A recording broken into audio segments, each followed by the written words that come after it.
In this episode of WriterDuet Action, we're talking all about the pre-production process involving script writing and how it's actually the most exhilarating and fun part of making a film.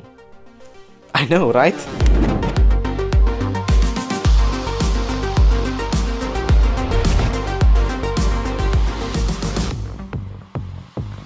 Welcome back to WriterDuet Action. Today guys, in this episode we're going to be talking about script writing, as I said before. Now when it comes to script writing, I truly and passionately believe that it's the most exciting part of making a film. Now a lot of people may be disagreeing with me and saying it's a boring part of making a film, it's part of pre-production, productions where the action happens, post-productions where the action happens, where you're coloring things and editing things, and production you're blowing things up and filming it, whereas pre-production is kind of boring if you think about it. All you're doing is writing down ideas, thinking about things, planning, organizing, blah, blah, blah. But if you think about it, when you're in the pre-production process, at least for me, when you're busy writing that script, all the ideas are hitting you all at once, you're putting them down on paper, you're laying in bed at night, just lying up, looking at the ceiling, thinking about all your film ideas, how you're putting them all together, and slowly but surely a picture starts to form. And not just a picture, but an entire film starts to form. Now I don't know about you, but when I'm writing my script, all the days before I have my final draft locked and ready, all those days I'm lying in bed at night thinking and playing through the entire movie in my brain.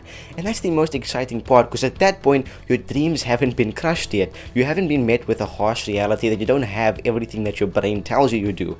In your brain, when you're playing through this movie, when you're thinking about the script, when you're reenacting the entire movie step by step, beat for beat, cue for cue, in your head, you have the best lighting equipment, you have the best cinematographers, the best actors, your abilities are heightened because you're thinking about it in imagination form. So you're having the perfect angles, the perfect timing, everything's 100% perfect. When you get to production and you start filming, you realize that it actually doesn't look the way you thought. You don't have as much space. You can't fit that light over there. The light's just not working. This angle doesn't work. This lens isn't the right job. It's too dark. It's too bright. All these problems that you don't have in your brain start to emerge when you get to the post-production process. You realize that the edit is not working, the song isn't working, the soundtrack isn't working, the sound effect's too loud, that sound effect's too soft. All these problems only start to occur in the later processes, whereas the problems you're faced with in pre-production is just timing and planning really. But when it comes to script writing, which are what we are specifically focusing on in this episode, there's almost no problems at all because your imagination runs free. So in this episode we're going to go over two main things, story, and then the second thing we're going over is actually going to be split into 3 tips for script writing from my personal experiences. So let's talk about story. When it comes to story, we have to remember that story is key. No matter what you want to do with your film, you have to have a story. This is why films are made, to tell stories, whether it's a sad story, a happy story, an action-packed revenge story. Anything works as long as you have a core story, an idea that fuels the entire plot line of the entire film. Because without that, it's literally just a bunch of clips slapped together with some music and sound effects in the background. And there's no real impact to the story and no real impact to your film, which basically renders it as a puff piece that does nothing for anyone. I'll give you an example. Let's say you have an idea and you want to have a film with a really badass action sequence. Now, if you were to just go and shoot this badass action sequence, what you would end up with is just an action sequence. There would be no badass in it, if you get what I'm trying to say. Whereas if you build up a character through a story and give the audience a reason, and multiple reasons even, to root for this person, when you finally get to that badass action sequence, it will truly be badass because the audience will be behind this character and ready for him to kick some.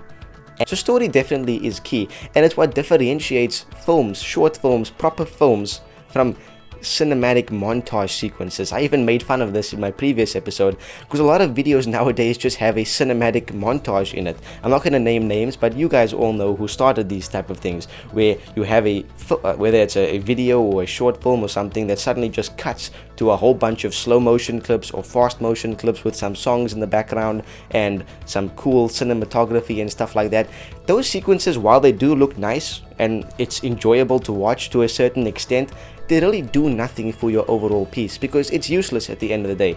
They call it B-roll, but not really is it. It's not B-roll if you think about it. B-roll would be this. Right now I'm talking about making a film and I'm overlaying footage of another film. That could be B-roll. In this case, it's just a cinematic, and I don't really agree with the word cinematic, but it's literally just a montage of clips. Whereas if you were to do something like that in a movie, for example, I'm going to name a movie right now that a lot of people maybe don't like, but Justice League. In Justice League, towards the beginning, the intro sequence is overlaid over a montage of cinematic slow motion clips, but there's a story in those clips. The story is that Superman is gone and the world is going down into darkness. People are suffering, there's racism, there's discrimination all around the place. People are struggling in life, there's homeless people. Things are just going down in the world. Now this is a cinematic slow motion cool song background piece with a whole bunch of clips and a montage like thing, but there's an overlaying story. There's a line that runs through this entire montage that makes it impactful. Now, if you were to take out that and just have a whole bunch of clips, slow motion of Gotham City and Metropolis with that song in the background, it would mean jack. I hope I'm making my point clear, but enough about story. Story is key. Put that aside, let's jump into 3 tips for script writing. So my first tip for scripting is think first, write later. Now what am I meaning by this? Well, when you have a script that you want to write, the first thing that always triggers this is either a location, a song, an idea, a sequence, something that makes you want to make a film. Now as I said, it's very easy to just jump into the computer, jump onto some paper, whatever you're writing with, and type out and write out this whole story. But first I would say do something called couch time. Now couch time, I'm sure you guys have heard of it. It's a famous thing the Coen brothers actually do. It's where you literally just tell yourself, let me just lie down on a bed or a couch or even in my desk, reclining back in a nice leather chair, and just think about my story. Think about what I want to say in the story, what message I want to convey, and how I want to convey it. By doing this, you basically are formulating a more solid and sound idea that's structurally intact and structurally sound, so that when you actually get to the writing process and you start writing it, you have all your ideas sort of subconsciously cataloged in your brain. So when it comes to writing, it's much easier to just spew all of that out instead of going back and forth wondering what comes next in your story. Tip number 2 is write using good software. Now before I jump into this, I understand that there are a lot of people who like to actually write things down physically and they feel that it's more energetic, they can get the idea across better when they are actually writing things down. And if you're that person, go for it, definitely. I have no problem with it, obviously. Write your scripts out, but I would recommend maybe digitalizing that afterwards so it'll be easier to send out via email or messaging, and so obviously more people can read it, just in case they don't understand your handwriting, if it's like mine, because my handwriting is atrocious. But back to script writing software. Now I see a lot of people using Microsoft Word to type out scripts, and while that could work, it really is not the most effective way, because script writing software, there's like billions of not billions, but like hundreds of script writing programs out there that a lot of them are actually free to use. The reason you want to use official script writing software instead of something like Microsoft Word or Notepad is because it's much easier to add all of these standard shortcuts and abbreviations in. For example, you'd say exterior, night, and your location. This would be much easier on a script writing software because you just press enter and all that would be entered. You just need to place the night or day or afternoon or whatever, your time of day, and just add in your location. So it's much easier to work. It also adds a whole new level to writing dialogue because it's presented in the standard, industry standard form. That's much easier to do from pressing a button and having it appear for yourself instead of doing it from scratch in something like Microsoft Word. A few programs I like to use. I initially started using Adobe Story, which there is a free version online. If you obviously have CC, Adobe CC, and you pay the subscription, you can download the full program. So if you do have a CC subscription, definitely download that full program. Although I was using the free version of Adobe Story, but after a while it started glitching out and bugging out, and it really didn't load my scripts for some reason. So I moved over to a program called WriterDuet, which is also free to use. It's a really cool program. I really love it. And I also recently started using Celtex, which is another free program, and it's also really cool. So there's no excuses. Use a good script writing software. You will thank me later because it will save you so much time, save you so much energy, and it has all of these standard formats laid out for you without you having to do it from scratch or research how they actually look. So I will leave a link to WriterDuet as well as Celtics in the description. Check them out if you haven't already. And my third and final tip for script writing is write adventurously but smartly.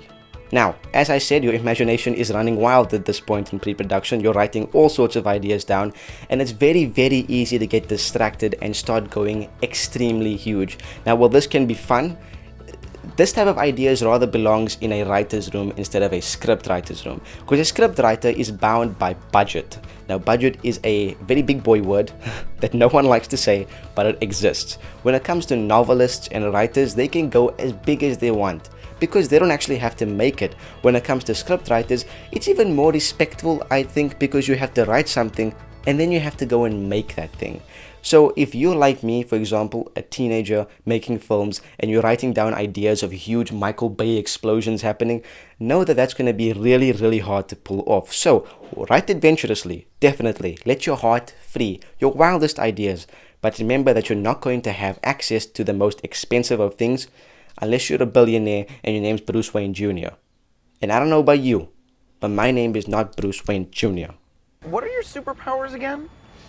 I'm rich. So to summarize, definitely think before you write. Make sure your ideas are cohesive and structurally sound before you start writing. When you actually get to the writing part, use a good script writing software. As I said, links down below. By the way, I'm not affiliated with any of those companies. They're just free software and free places to write scripts on. That's really cool to use. So write your scripts using that. Much easier to do than writing it on something like Microsoft Word with no formats. And finally, write smartly. Make your ideas cohesive, make your ideas cool, smart, and find ingenious ways to come about doing things that you can't actually do without a huge budget. Because at the end of the day, none of us really have a huge budget. That's why this is a show for low budgeters, newbies, and indies. Anyway guys, this wraps up this episode of Reds Effects Action. I hope you guys have enjoyed it. I'm really having fun with this brand new series.